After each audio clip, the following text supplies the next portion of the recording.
ती एक स्वतंत्र विचारांची आणि बोल्ड आणि बिनधास्त अशा पद्धतीची अभिनेत्री होती, पण तिची बॉडी तिच्याच घरामध्ये नग्न अवस्थेमध्ये सापडलेली होती आणि तिचा अत्यंत छळ करून तिचा मर्डर करण्यात आलेला होता. ही कहाणी आहे नायाब नदीम नावाच्या एका अभिनेत्री आणि मॉडेलची.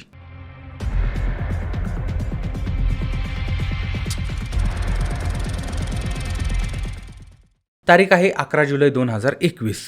तर या दिवशी दुपारची वेळ होती आणि पोलिसांना अशी माहिती मिळाली की डिफेन्स हाऊसिंग अथॉरिटी या ठिकाणी एक मर्डर झालेला आहे, हत्या झालेली आहे. आता माहिती मिळाल्यानंतर पोलीस त्या ठिकाणी पोहोचले तर घरामध्ये एक धक्कादायक दृश्य त्यांना दिसलं. एका तरुणीचा मृतदेह जमिनीवरती पडलेला होता. तिच्या अंगावरती अजिबात कपडे नव्हते. तिचा गळा आवळून हत्या केली असं दिसत होतं आणि त्याचबरोबर ती शरीरावरती अनेक जखमा होत्या. कदाचित मारेकऱ्याबरोबर ती हिची फार झटापट झाली होती आणि त्यानंतर तिला मारलेलं होतं आणि घर पूर्णपणे अस्ताव्यस्त पडलेलं होतं. म्हणजे घरामध्ये चोरी झाली असं सुद्धा प्रथमदर्शनी वाटत होतं. आणि सगळ्यात धक्कादायक म्हणजे मृतदेह विवस्त्र अवस्थेमध्ये होता आणि त्यामुळे कदाचित त्या तरुणीवरती अत्याचारसुद्धा झालेले असावेत अशी पण शक्यता समोर येत होती. आता पोलिसांनी बॉडी वगैरे ताब्यात घेतली, पंचनामा केलेला आहे आणि पुढच्या कायदेशीर कारवाईला सुरुवात झाली. आता ज्या व्यक्तीनं हा खून केल्याचं कळवलेलं होतं तर त्या व्यक्तीचं नाव समोर आलेलं होतं आणि तो होता मोहम्मद अली. आणि त्याच्याकडे मग पोलिसांनी विचारपूस वगैरे केली तर हा जो तरुण आहे तो तरुण त्या जी मयत झाली होती तिचा सावत्र भाऊ होता आणि जिची मयत झाली ती एक सेलिब्रिटी होती. तिचं नाव होतं नायब नदीम. तर ही एक पाकिस्तानी अभिनेत्री आणि मॉडेल होती, पण वयाच्या अवघ्या 29व्या वर्षी तिची हत्या करण्यात आलेली होती आणि अत्यंत निर्दयी आणि निर्घुण पद्धतीनं ती हत्या झालेली होती. आता या नायबच्या वडिलांनी 2 लग्न केली होती, त्याच्यामुळेच तो सावत्र भाऊ वगैरे होता तिला. आणि 1992मध्ये ही जन्माला आलेली होती. दिसायला अत्यंत सुंदर होती, अत्यंत देखणी होती आणि यामुळे लहानपणापासूनच सगळे तिला म्हणायला लागले की तू हिरोईनसारखी दिसते, तू हिरोईन बन वगैरे वगैरे. अशा पद्धतीनं तिच्या डोक्यामध्ये हवा भरण्याचं काम लहानपणापासूनच अनेकांनी केलेलं होतं. आणि मग शिक्षणापेक्षाही जास्त लक्ष तिचं मॉडेलिंग किंवा अभिनय याच्यामध्ये होतं आणि तिने काही थोडंफार शिक्षण घेतलं आणि त्याच्यानंतर मग मॉडेलिंग क्षेत्रामध्ये तिनं प्रवेश केलेला होता. मात्र तिच्या कुटुंबाला हे मान्य नव्हतं. म्हणजे मुलींनी थोडंफार शिकावं, त्याच्यानंतर मग एखादा पैसेवाला बघावा, त्याच्यानंतर त्याच्याशी लग्न करावं आणि मग काय त्यांच्या मुलं वगैरे आणि त्यानंतर संसार दरवर्षी पाळणा वगैरे अशा पद्धतीची ती गार्जियनची अपेक्षा होती. पण ही मात्र वेगळ्या विचारांची होती आणि माय लाईफ माय रूल अशा पद्धतीनं ती वागणारी होती आणि तिला तिचं करिअर करायचं होतं किंवा तिला स्वतंत्र जगायचं होतं. तिला कोणाची बंधनं नको होती. त्याचबरोबर तिला ॲक्टिंग करायची होती, ॲक्टर बनायचं होतं, मॉडेलिंग करायचं होतं वगैरे वगैरे वगैरे.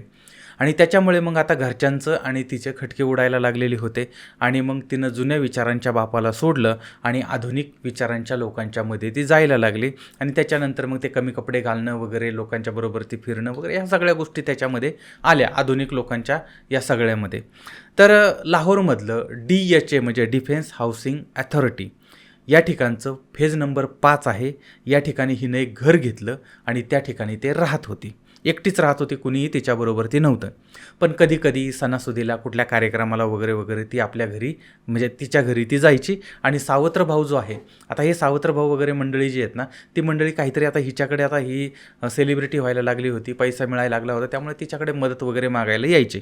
त्याच्यामुळे सावत्र भावांचं तिच्याकडे जाणं येणं होतं. तर अशा पद्धतीची ही अभिनेत्री होती आणि तिनं अनेक अल्बममध्ये काम केलेलं होतं, मॉडेलिंगचे अनेक प्रोजेक्ट केलेले होते आणि त्याच्यातनं तिनं 4 पैसे मिळवले होते आणि त्याच्यावरती तिचा भाकरतुकडा चाललेला होता.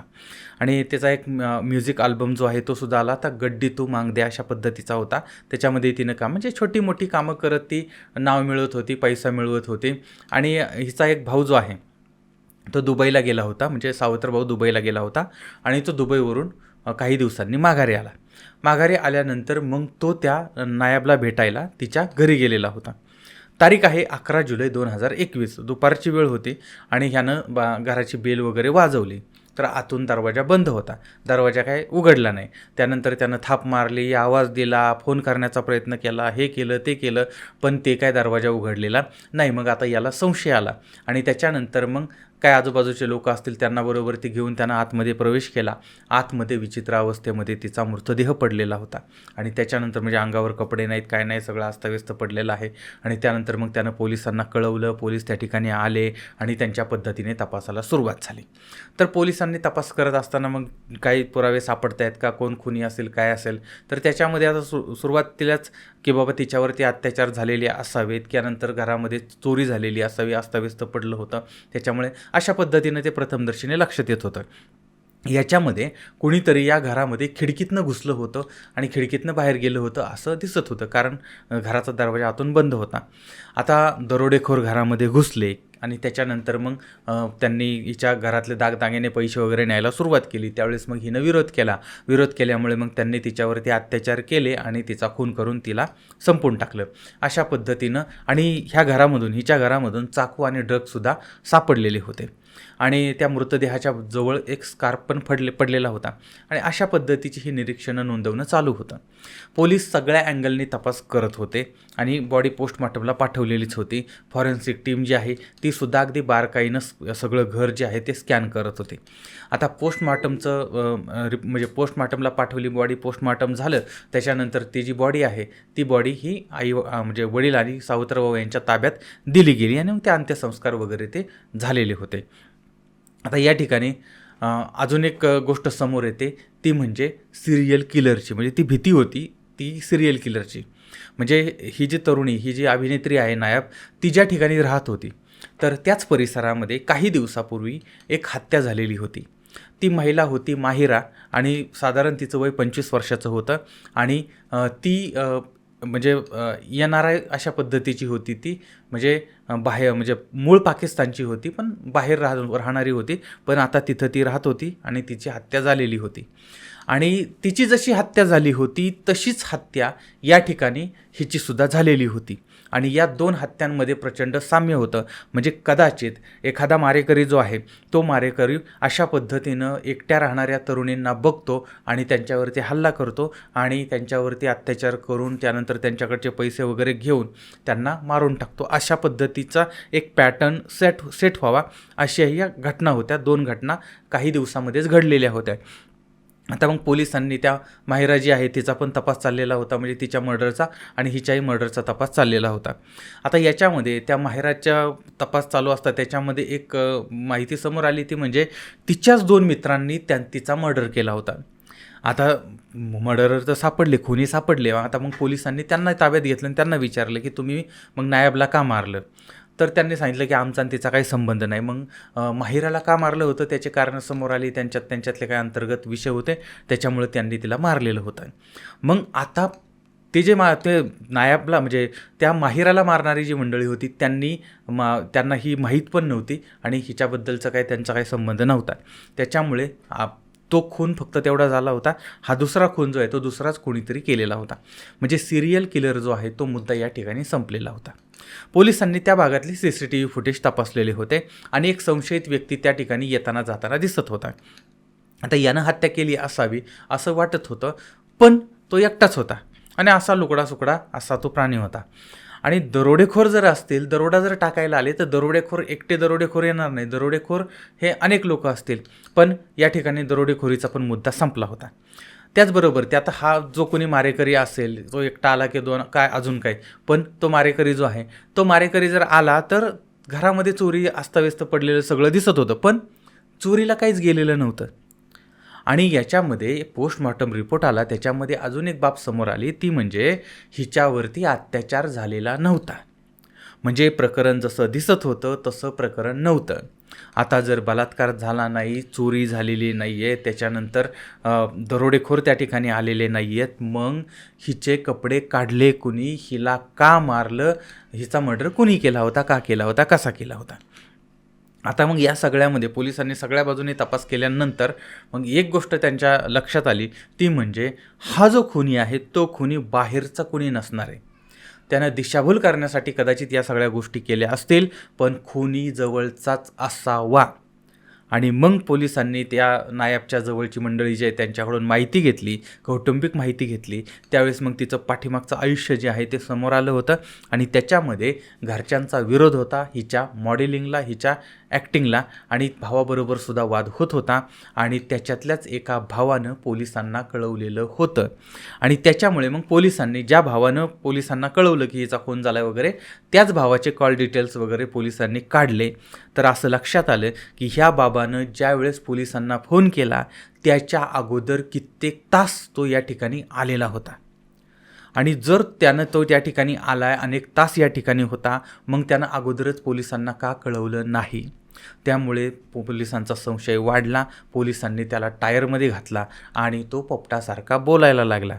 मुळामध्ये या भावाचा तिच्या वागण्यावरती आक्षेप होता आणि तिचं अनेकांबरोबर ती नातं होतं किंवा अनेकांशी तिचे भेटीगाठी वगैरे व्हायच्या.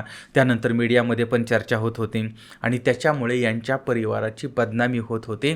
आणि त्यामुळे तिच्या भावानं तिला अनेक वेळा सांगितलेलं होतं की तू असं वागू नको किंवा असं वेगळ्या पद्धतीनं वागू नको की जेणेकरून आपल्या घराची बदनामी होईल, आपल्या परिवाराची बदनामी होईल.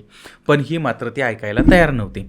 आणि त्याच्यानंतर तिचा जो व्यवसाय होता, तिचा जे काही काम होतं ते सोडायला ती तयार नव्हती. आणि त्याच्यामुळे त्या भावानं त्या बहिणीची हत्या करण्याचा कट रचलेला होता. आणि त्या पद्धतीनं मग ज्यावेळेस तो दुबईला गेला, दुबईवरून तो माघारी आला. माघारी आल्यानंतर त्यानं नायबबरोबर ती संपर्क साधलेला होता. पण तिच्याशी संपर्क साधला आणि बळच होऊनच तो तिथं गेला. तिनं त्याला बोलवलेलं नव्हतं. आता 11 जुलै 2021ला दुपारी तो तिला भेटायला गेला. आता ती घरी होती. त्यानंतर मग आता त्यांच्यामध्ये काही चर्चा वगैरे झाली आणि त्यामध्ये मग हिच्या अनैतिक संबंधांचा मुद्दा किंवा बाकीच्या गोष्टी, तिचं वागणं, त्यानंतर ते मीडियात आलेली प्रकरणं, ह्या सगळ्या गोष्टी याच्यावरून दोघांच्यात वाद झाला. वाद झाल्यानंतर मात्र आता ह्याला मनात राग आलेलाच होता, पण यानं तो काय दाखवला नाही. ही काय ऐकत नाही, ही काय सुधरत नाही. आणि त्याच्यामुळे मग त्यानं गुपचूप तिच्या जेवणामध्ये गुंगीचं औषध किंवा विषारी औषध टाकलं. त्यानंतर मग हिनं जेवण केलं. जेवण केल्यानंतर ती बेशुद्ध पडली आणि त्याच्यानंतर मग यानं तिचाच स्कार्फ घेतला आणि तिचा गळा आवळून टाकला. आणि मग त्याच्यानंतर मग असं काही सेटिंग केलं की जेणेकरून तो दरोडा वाटला पाहिजे, बलात्कार वाटला पाहिजे, म्हणून तिच्या अंगावरचे सगळे कपडे काढले होते. त्यानंतर सगळं अस्ताव्यस्त वगैरे टाकलेलं होतं. त्यानंतर मग घराला आतून कुलूप लावलं आणि बाथरूमच्या खिडकीतनं हा बाहेर पडला, म्हणजे लोक असं वाटावं की खिडकीमधून कोणीतरी आलेलं होतं. आणि त्याच्यानंतर मग बाहेर गेला. बाहेर गेल्यानंतर मग तो परत मेन दरवाजापाशी आला आणि मग बाहेरून बेल वाजवली, कडी वाजवली, आवाज दिला, फोन केला, तरीसुद्धा काही हिचा फोन लागला नाही किंवा कॉन्टॅक्ट झालं नाही. तिने दरवाजा उघडला नाही. त्यानंतर आजूबाजूच्या लोकांना यानं बोलवलं आणि त्याच्यानंतर मग यानं ही नौटंकी सुरू केली होती. पण पोलिसांनी पुढच्या काही दिवसातच याचा सगळा भांडाफोड केलेला होता, याला अटक केलेलं होतं. आणि त्याच्यानंतर त्याला म्हणजे आता पुढची कायदेशीर कारवाई जी आहे ती कारवाई चालू झालेली होती. पण पैसे मिळत होते म्हणून तो तिच्याकडे जात होता आणि आपली बदनामी होते म्हणून त्यानं तिची हत्या केली होती, अशी माहिती समोर येते. आता या सगळ्या प्रकरणामधून धडा काय मिळतो? आपण पाठीमागं सुद्धा अनेक वेळा बघितलेलं आहे की करिअर आणि परिवार याच्यामध्ये काय निवडावं, तर दोन्हीही निवडा. वेळ पडली तर करिअर बाजूला ठेवून परिवार जर निवडला, कारण घरामध्ये जर अनेक लोक असतील तर त्यातल्या काही लोकांनी परिवाराकडे बघितलं पाहिजे, काही लोकांनी करिअरकडे बघितलं पाहिजे. पण एकच बाजू कोणती बघून चालणार नाही. तर करिअर आणि परिवार एकत्रच एका बाजूनच चालले, म्हणजे एकत्र असूनच चालले पाहिजेत. ते जर वेगवेगळे झाले तर मात्र सुख आणि समाधान मिळत नाही. आणि जे लोक घरदार सोडून पैशाच्या मागं धावतात, पैसा पैसा पैसा, प्रसिद्धी प्रसिद्धी प्रसिद्धी, त्या माणसांची अवस्था अशा पद्धतीची होते. कारण त्यांना सुख मिळत नाही, आनंद मिळत नाही, समाधान मिळत नाही. ते फक्त जगाला दाखवतात की आपला चेहरा किती हसरा आहे, पण मुळामध्ये त्याच्या पाठीमागचं दुःख ते कोणाला सांगूही शकत नाही. आणि त्यांचं दुःख कोणी शेअरही करत नाही, त्यांचं दुःख कोणी बघतही नाही आणि कोणी त्यांना कुरवाळतही नाही. आणि त्याच्यामुळे अशा पद्धतीच्या घटना मग घडत राहतात. आता या सगळ्यांमध्ये यश मिळवण्यासाठी काही मंडळी चुकीची पावलं उचलतात किंवा जर आपल्याला काहीतरी काम मिळवायचं असेल तर मग काहीतरी कॉम्प्रोमाइजच केलं पाहिजे किंवा असंच केलं पाहिजे, तसंच केलं पाहिजे, अशा पद्धतीची जी लोकांची मानसिकता, काही लोकांची मानसिकता आहे तीसुद्धा बदलली पाहिजे. कारण यशस्वी तीसुद्धा मंडळी होतात जी नीतिमत्तेनं पुढं जातात आणि भक्कम नीतिमत्तेचं अधिष्ठान ज्याच्याकडे असेल तो यशस्वी व्हायला कुठलीही अडचण येत नाही. प्रत्यक्ष वरचा जरी त्याच्या विरोधामध्ये आला आणि हा जर नीतिवान असेल तर त्याला यश मिळतं म्हणजे मिळतं. फक्त खडतर प्रवास असतो, पण यश मिळतं म्हणजे मिळतं. आणि तुमचं टॅलेंट असेल, तुमच्याकडे स्किल असेल, तर तुम्ही त्या सगळ्या गोष्टी मिळवू शकता. फक्त सौंदर्य असून चालत नाही, तर त्या सौंदर्याच्या पाठीमागं मेहनत पण असावी लागते, प्रामाणिकपणा पण असावा लागतो आणि नैतिकता पण असावी लागते. आणि या सगळ्या गोष्टी ज्या ठिकाणी असतात त्या ठिकाणी यश हमखास येतंच. बरं, आता याबद्दलचं तुमचं मत काय आहे ते सुद्धा मला जरूर कळवा. पुन्हा भेटूया पुढच्या भागामध्ये एका नवीन विषयासह. तोपर्यंत धन्यवाद.